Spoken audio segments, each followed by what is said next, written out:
My name is Natalie, and the day my life really started was the day my parents threw me out like trash on my own birthday. I had just finished a long shift, dreaming of maybe a cheap takeout dinner and a small, quiet celebration. Instead, I pulled into the driveway and saw my clothes, my laptop, my boxes all piled up on the front porch like they were clearing out old junk. My mom looked me straight in the eye and told me I was done living there. My dad stood beside her and did not even argue. On my birthday, I remember my hands shaking as I realized they were serious. There was no surprise party waiting inside, no cake, no candles, just my things on the porch and a cold message. I was out, and they were moving on without me. In that moment, every word I wanted to scream got stuck in my throat. My mom and dad kicked me out on my own birthday, and I said nothing. I just picked up my boxes, loaded them into my beat-up car, and drove away. No big fight, no dramatic goodbye, just silence and the sound of everything I knew collapsing in my rearview mirror. I thought that was the worst thing they could ever do to me. But years later, after I clawed my way back and finally bought my own home, they showed up at my front door, walked through my living room like they owned it, and calmly told me, "This is a family asset." If you want to know how the girl they kicked out on her birthday ended up owning the house they tried to steal, stay with me until the end. It happened on my 26th birthday, the one day you are supposed to feel like people are glad you exist. I clocked out from my shift at the grocery store, feet aching, smelling like spilled coffee, but still a little hopeful. On my break, I had bought myself a cheap cupcake from the bakery section, thinking that if no one else celebrated me, at least I would. Driving home, I imagined something small waiting for me. Maybe pizza boxes on the counter, maybe a store-bought cake with my name spelled slightly wrong. When I turned onto our street, I saw it. Not balloons or cars or decorations, just my life piled on the lawn. My suitcases, boxes of clothes, a plastic bin with my old textbooks, my secondhand monitor wrapped in a blanket. For a second, I thought maybe there had been a leak or some emergency.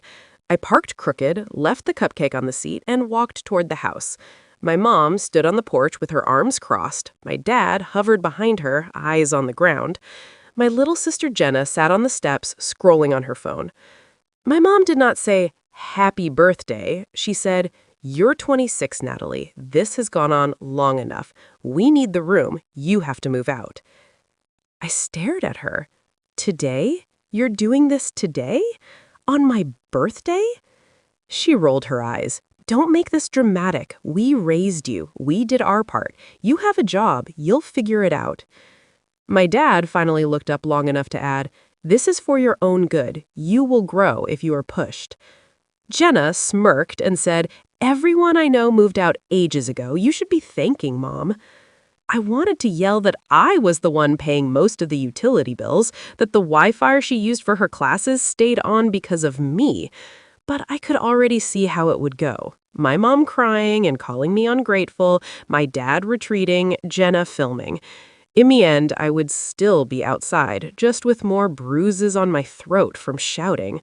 So I didn't give them a show. I asked quietly, "Where am I supposed to go?" My mom shrugged. "You are an adult. Stay with a friend, find something cheap. Just do not expect to come back. We need to turn your room into something useful." Useful? As if I had never been. My mom and dad kicked me out on my own birthday, and I said nothing. I picked up a box, carried it to my beat-up car, and kept going until everything was loaded. No begging, no bargaining, just the scrape of cardboard on concrete. I glanced at the front door one last time and realized it was not my home anymore, if it ever really had been. I drove until the houses thinned out and highway signs took over, then pulled into a cheap roadside motel with half the sign burned out. The room smelled like old smoke and bleach, but the key was in my hand and no one could tell me to get out.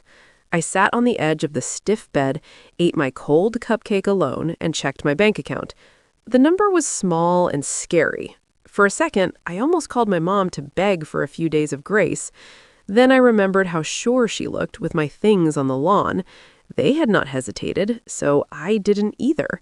Lying on that scratchy comforter, staring at the stained ceiling, I made myself a promise.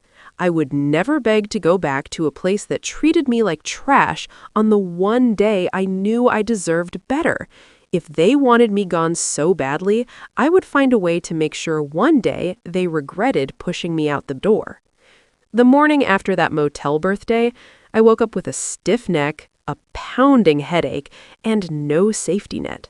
I checked my phone, half expecting a missed call from my parents, some kind of apology, or at least a, "What hotel are you at? Maybe we overreacted."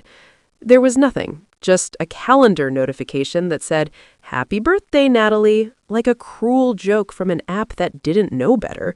So I did the only thing that made sense. I got up, showered in lukewarm water, put on my uniform, and drove to work like my whole life had not just been flipped over.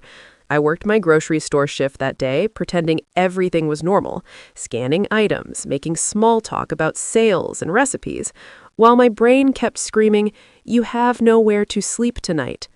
On my break, I searched for rooms for rent on my phone, filtering by cheapest first and hoping for something that didn't look like a horror movie set. Seattle was only an hour away, and the rents made my stomach twist, but staying in that motel was not an option. By the end of the day, I'd arranged to see a tiny studio in the city, the kind of place with peeling paint and a view of a brick wall. It was cramped and overpriced, but the landlord didn't ask too many questions as long as I could pay the deposit. I signed the papers with the kind of shaky confidence of someone who doesn't actually know how they're going to afford next month. The first few weeks were brutal. I kept my grocery store job, but the drive was long and the pay was barely covering my rent. So I picked up a second job doing late-night shifts at a burger place a few blocks from my studio. My days turned into a loop. Wake up before sunrise, drive to work, scan groceries and bag for 8 hours, grab a quick snack in the car, clock in at the burger place, smell like fries and grease until midnight, stumble home, shower, pass out, repeat. There was no time to think about my parents, and that was kind of the point. One night at the grocery store, a woman came through my line who I recognized instantly. Monica Lee. She had been a regular for months. Always with some kind of laptop bag and a Bluetooth headset, always talking about deadlines and investors into her phone. I did not know exactly what she did, but I knew it sounded important. That night, she was distracted, scrolling through her emails while I rang up her stuff. Without thinking, I helped her repack everything when her reusable bag ripped. I taped it together, double-bagged the heavy items, and made some dumb joke about duct tape holding adult life together. She actually laughed and looked at my name tag. "You are the girl who always fixes the self-checkouts, right?" she asked. I shrugged, a little embarrassed. I just punched a few buttons and reset the machines when they froze, but she made it sound like I was doing surgery. She asked how long I had worked there, and before I could stop myself, the whole story came tumbling out in a stripped-down version. My parents kicked me out. I am figuring things out. 2 jobs, tiny apartment, no plan beyond survival. Instead of giving me the usual pity face people do, she just stared at me for a second and said, "You know, my startup is always looking for people who can problem solve and actually show up. You ever thought about tech?" I laughed because it sounded ridiculous. Me and tech? I did not even finish college. She told me about coding boot camps, how a lot of people switched careers without a degree, how the internet was full of free resources. Then she did something unexpected. She wrote her email on the back of my receipt and said, "If you are serious about changing your life, send me a message. I cannot promise anything, but I can point you in the right direction." That night, after my burger shift, I sat at the tiny table in my studio with my laptop open, searching for everything she had mentioned. Free courses, beginner-friendly tutorials, coding boot camps in Seattle. The words on the screen might as well have been in another language, but there was one thought I could not shake. I had already lost everything once. What was the worst that could happen if I tried and failed again? Over the next few months, I carved out pockets of time that did not exist.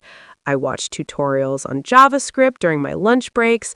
I printed out cheat sheets and taped them above my thrift store desk. I joined free online communities where people asked and answered questions I barely understood. But slowly, very slowly, things started clicking. Late one night, after finishing a practice project, I finally worked up the courage to email Monica. I told her I was serious. I sent screenshots of my messy little websites, the ones I'd built by copying tutorials line by line and then tweaking them. She wrote back, not with a job offer, but with something better. A link to a part-time coding bootcamp she recommended, and a note that said, "If you get into this and commit, I will talk to my team about an internship." I applied, assuming it was a long shot. Somehow I got in. My schedule became insane. Grocery store in the morning, burger place on fewer nights because I needed time to study, boot camp classes in the evenings and on weekends. I lived on ramen, black coffee, and the occasional free meal when the burger place had mistakes. My friends stopped inviting me out because the answer was always, "I have to work" or "I have to study." There were so many nights I felt stupid and behind, staring at error messages until my eyes burned. There were days I wanted to quit, especially when my body felt like it was giving up before my brain did. But every time I thought about dropping out, I saw that pile of my belongings on my parents' lawn again. I heard my mom saying, "You will thank us one day." I decided if I was ever going to thank them, it would be for underestimating me. A year later, I finished the boot camp. I was not some genius coder, but I could build things that worked. Monica set up an interview with her startup, and for the first time in my life, I sat in a conference room in real clothes instead of a polo with a name tag. I talked about problem solving and customer frustration from the grocery store, late-night teamwork from the burger place, and grit from balancing it all with learning something totally new. They hired me as a junior front-end developer. The pay was more than both my jobs combined, and there was a clear path to grow. When the offer email hit my inbox, I stood in the middle of my cramped studio and just stared at it. The girl who had hauled her life into a motel room on her birthday was now being asked to join a tech company in Seattle. I did not cry. I did not call my parents. I just whispered to myself, "You threw me out to make room for Jenna and her future. You wanted me gone so badly. All you really did was give me the space to build my own." When I started at the startup as a junior developer, I felt like an imposter in my own life. The office was in downtown Seattle, all glass windows and cold brew on tap, the kind of place I used to imagine only existed in movies. The first few months, I kept expecting someone to walk over, tap my shoulder, and tell me they had made a mistake, that I was supposed to be back at the grocery store asking if customers wanted paper or plastic. Instead, I kept showing up.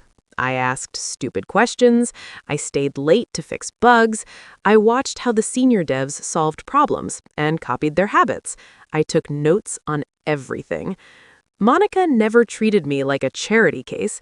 She gave me real work and real feedback, sometimes blunt enough to sting, but always followed with, "You can do better than this, and I know it." Slowly, my code broke less, and my confidence broke in the right places. A year passed. I moved from junior to mid-level. I got my first raise, then another. For the first time, my bank account was not a constant emergency.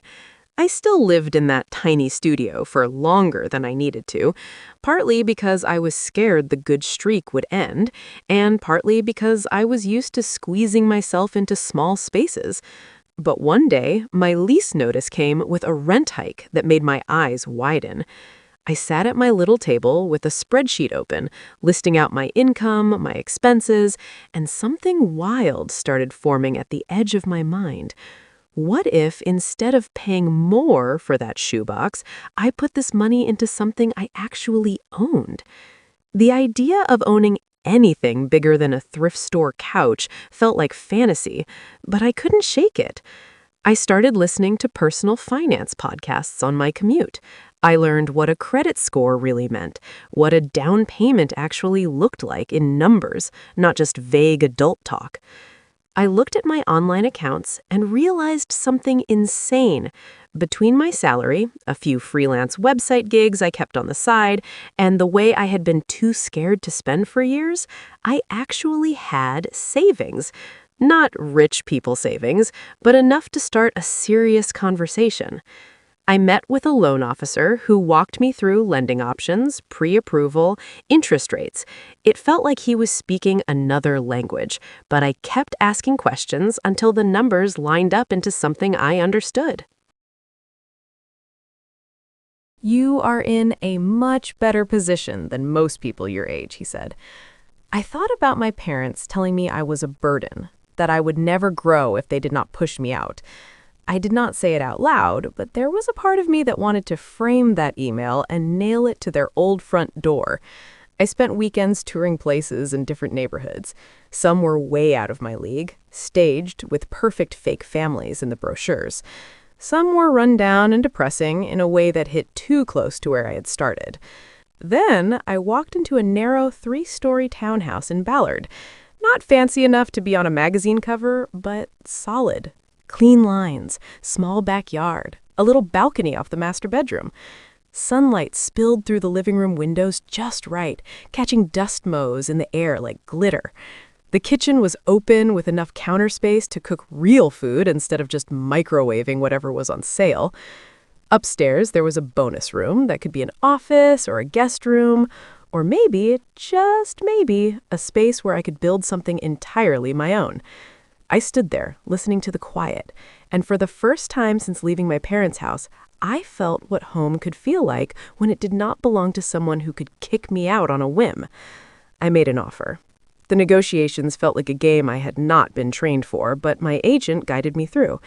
When I got the call that my offer was accepted, I was sitting at my desk at work, staring at a bug report.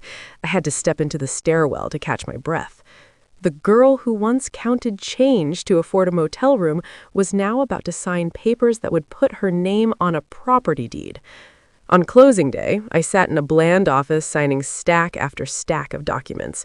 Every time the pen hit paper, I remembered a different version of myself. The kid sneaking grocery store sushi into her bedroom, the cashier with aching feet, the girl wrapping her belongings in blankets on the lawn while her family watched. Each signature felt like a line separating me from that past. When it was done, the woman across from me slid the final folder away and said, "Congratulations, homeowner."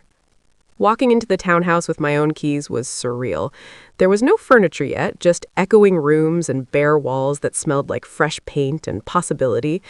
I lay on the living room floor that night with a single pillow and a blanket, staring up at the ceiling, listening to the hum of the city outside and the deep quiet inside. No one could come in and tell me I was taking up too much space. No one could decide my room needed for someone else. This place had my name on it. Over the next months, I built a life inside those walls. I bought a couch that did not come off the curb. I set up a proper desk with a real monitor in the spare room and called it my office. I hosted a few friends from work, cooked for them, laughed too loudly, and nobody complained about noise. On nights when the sky was clear, I would stand on the small balcony with a mug of tea and look out over the neighborhood, thinking about the path from that roadside motel to here.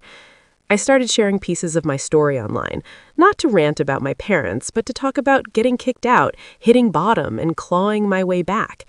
People started responding. Strangers messaged me saying they felt seen, that their own families had pushed them out in different ways.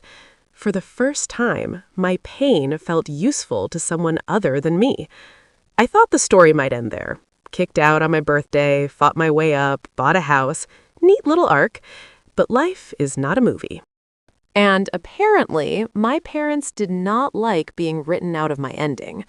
One quiet Sunday afternoon, I was in the kitchen, unpacking groceries, humming to myself, when my doorbell rang. I did not think much of it, maybe a package, maybe a neighbor. I wiped my hands on a towel, walked to the front door, and glanced at the camera screen out of habit. When I saw who was standing on my porch, my stomach dropped.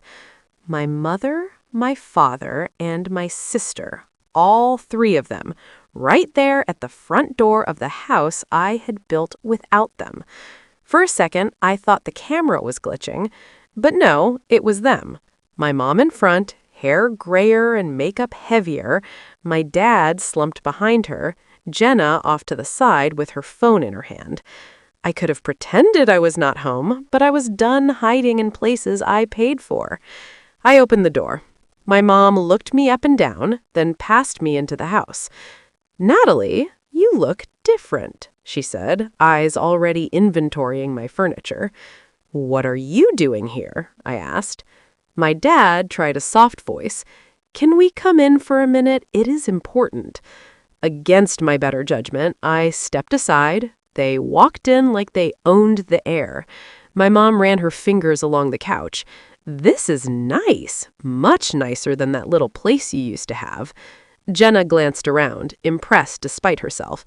"Damn, Nat, you really got yourself a whole house." I stayed by the kitchen island. "Why were you here?" I asked again. My dad sighed. "Things have been hard. I lost my job. The mortgage is killing us. We might lose the house." My mom cut in. "The bank does not care how long we have been there. They just want money. We heard you bought a place. This changes everything." I felt a flicker of sympathy, but it cooled fast. "I'm sorry things are rough," I said, "but what does that have to do with my home?" My mom gave me a look like I was being dense. "This is not just your home," she said. "This is a family asset." The phrase dropped like a stone. "Excuse me?" I said. She gestured at the walls. "We raised you. Roof, food, clothes. We pushed you to be independent. If we had not kicked you out, you would still be stuck in that dead-end grocery store. Our tough love made you who you are. So, of course, what you have now should benefit the whole family." My dad nodded. "We are not asking for much. We just need to stay here for a while. Your mom and I can take one room, Jenna another. You still have that office, right? You don't need a whole room just for a desk. Maybe we even put our names on the paperwork so the bank sees it as shared. It helps everyone." I almost laughed. "You kicked me out because you said there was no room," I reminded them. "You needed my bedroom for Jenna's online classes. Now suddenly my house is the solution to all your problems?" My mom waved a hand. "We did that for you," she snapped. "If we had not pushed you, you would never have left. You should be grateful. This is our investment paying off, a family asset." Jenna chimed in. "Mom was right. You leveled up. Everyone I know moved out years ago. You have extra rooms. Why are you being so selfish?" There it was, the old word. "I am not selfish for living in the house I worked and paid for," I said. "You did not co-sign anything. You're not on the deed. This is mine." My mom's eyes went hard. "You wouldn't have this job without us. We sacrificed. We struggled. We pushed you. You owe us one signature and your parents are not on the street. Or would you rather see us homeless while you sit here alone?" The guilt used to work on me. Now it just made me tired. "You made your choices," I said. "I made mine. I'm not putting my home or my future at risk so you can pretend this is some group project." Jenna scoffed. "Money really changed you." I shook my head. Being thrown out like trash on my birthday changed me. Money just means you can't do it again. My mom's voice dropped. "If you don't help us, we will take legal action. We are your parents. We have rights. Any judge will see this as a family asset and you're hoarding it." For a second, the old fear stirred. Then I remembered whose name was on every page that mattered. "Talk to any lawyer you want, I said. You are not moving in. You are not touching my house, and you need to leave now. My dad tried one last time. Natalie, please, we are your family. You did this, I answered. I opened the door wide. Cold light spilled in. Last time you told me to leave. This time I'm the one asking you to go. My mom let out a bitter laugh and walked past me. My dad followed, staring at the floor. Jenna brushed by and muttered, "You are going to regret this." I closed the door and turned the lock. My hands were shaking, but underneath the adrenaline, there was a steady calm. They had walked into my home convinced that one phrase, family asset, would be enough to scare me into giving up what I built. They still thought I was the girl with her life in boxes on their lawn. They had no idea that this time, I was not the one who needed to be afraid. When the door clicked shut behind them, I stood there with my back against it, breathing hard, listening to the echo of their threat repeat in my head like a bad commercial. Legal action, family asset, parents' rights. The old me would have spiraled, Googling laws at 3 in the morning and imagining worst-case scenarios. The version of me who had signed a mortgage and debugged code at 2 a.m. knew better than to let panic be the only plan. So I did what I always did now when I felt out of my depth. I called someone who actually knew what they were talking about. In this case, that someone was Eric Ramirez, a guy I had met years back through a friend of a friend who had gone from bartending to law school while I was going from grocery store cashier to developer. We had reconnected in Seattle when I learned he was practicing civil law and doing some work with tenants and financial disputes. We were not best friends, but we trusted each other enough to share war stories about crappy landlords and bad bosses. I texted him, "Hey, I think my parents are about to try something crazy with my house. Do you have time to talk?" He called within an hour. I told him everything, from being kicked out on my birthday to the visit in my living room, and the words family asset dropping out of my mom's mouth like a grenade. There was a long pause on the other end when I finished. "Okay," he finally said. "First of all, breathe. They are not on your deed, correct?" "Correct," I said. "I bought this house years after they threw me out. They did not help with anything. It is in my name only." "Then, legally, they have no ownership claim just because they share DNA," he said. "They can talk all they want about what's fair or family, but in court, paper beats guilt trips. However, the fact that they threatened legal action and are trying to pressure you into adding them to the deed, that's sketchy as hell.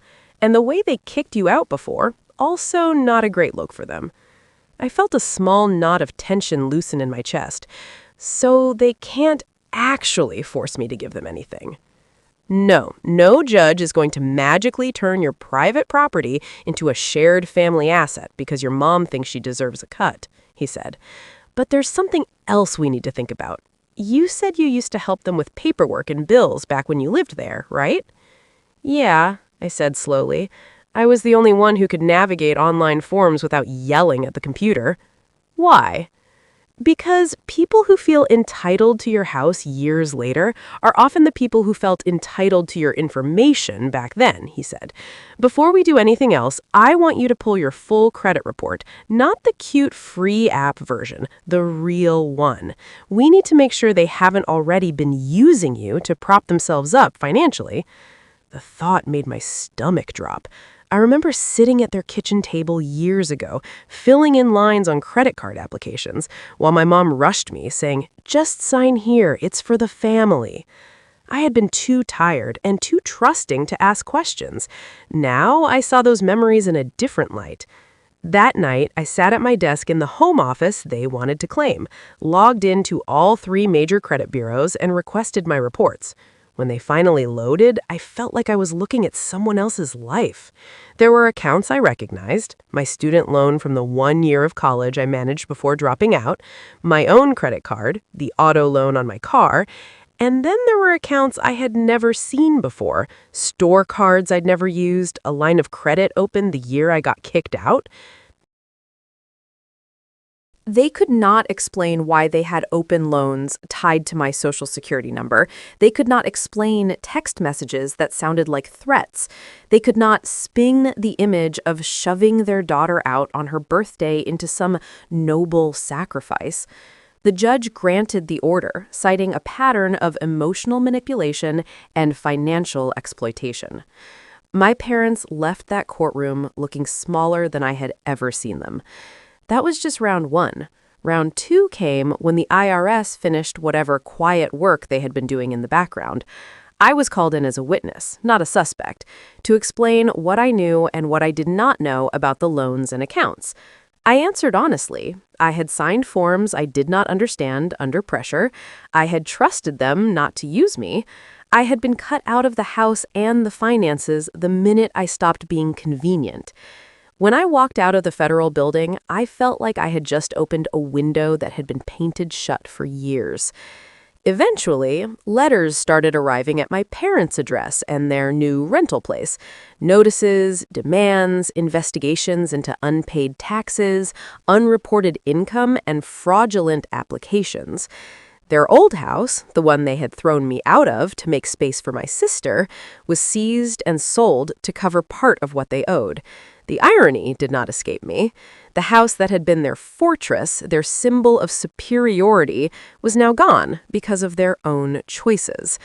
Without that house, without good credit, without the steady job my dad had lost, their options shrank fast. They moved into a small apartment on the edge of town, then into something even smaller when the bills kept coming.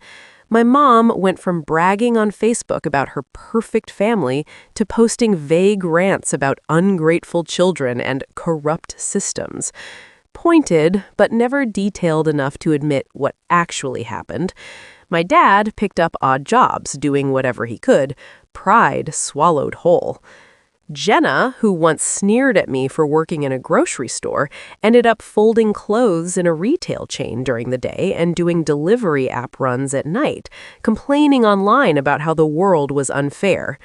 I knew all this not because I stalked them, but because people sent me screenshots asking, "Is this about you?" I never answered publicly. Instead, I told my side of the story in a way that did not name them, but did not hide what happened either. I talked about parents who weaponize guilt, about families who feel entitled to their adult children's success while never owning the harm they caused. I talked about being kicked out on my birthday, about sleeping in a motel, about learning to separate love from loyalty to people who kept hurting me. The more I shared, the more I heard from others who had lived variations of the same script. It turned out I wasn't special. That was strangely comforting. One night, months after everything had settled legally, I was sitting at my kitchen table with my laptop open when another email from a lender came in. "We have completed our investigation," it read. "We have determined that you are not responsible for the debts in question. These accounts will be removed from your credit report." I stared at the words for a long time. My name, the one they signed on forms like it was theirs to use, was finally clean. My house was safe, my future was mine. I thought back to my mom standing in this very kitchen declaring that this place was a family asset. In a way, she had been right, but not in the way she meant. Their part of the story ended in courtrooms and collections notices, in small apartments and smaller lives. Mine was just getting started. For the first time, the scales felt even. They had pushed me out, used me, tried to lay claim to what I built, and in the end, all they really did was give me the distance and the motivation to build a life they could not touch. In the quiet that came after the lawyers and letters and courtrooms, I started to realize something uncomfortable. Winning does not bring back what you never had. There was no moment where my parents suddenly understood, no tearful apology, no neat reconciliation. They kept telling anyone who would listen that I had ruined their lives, that I had chosen a house over my own blood. I used to replay that accusation in my head, wondering if there was any version of this story where I could have helped them without destroying myself. But every time I walked through my front door, dropped my keys in the bowl by the entryway, and felt the solid weight of my own safety, I knew the answer. They had spent years teaching me that love meant sacrificing myself for their comfort. Cutting them off was the first lesson I ever wrote for myself. My life started to fill with new kinds of people. Coworkers who checked on me when I looked tired, neighbors who brought cookies when I shoveled their side of the sidewalk, friends who crashed on my couch not because they had been kicked out, but because we were up too late laughing to bother driving home. On Wednesday nights, I hosted a small group at my dining table, a mismatched circle of people who had their own stories of families that hurt more than they helped. We did not sit around bashing our parents. We compared notes on boundaries. We talked about therapy, about savings accounts, about the first time each of us realized we were allowed to say no without providing a full essay of reasons.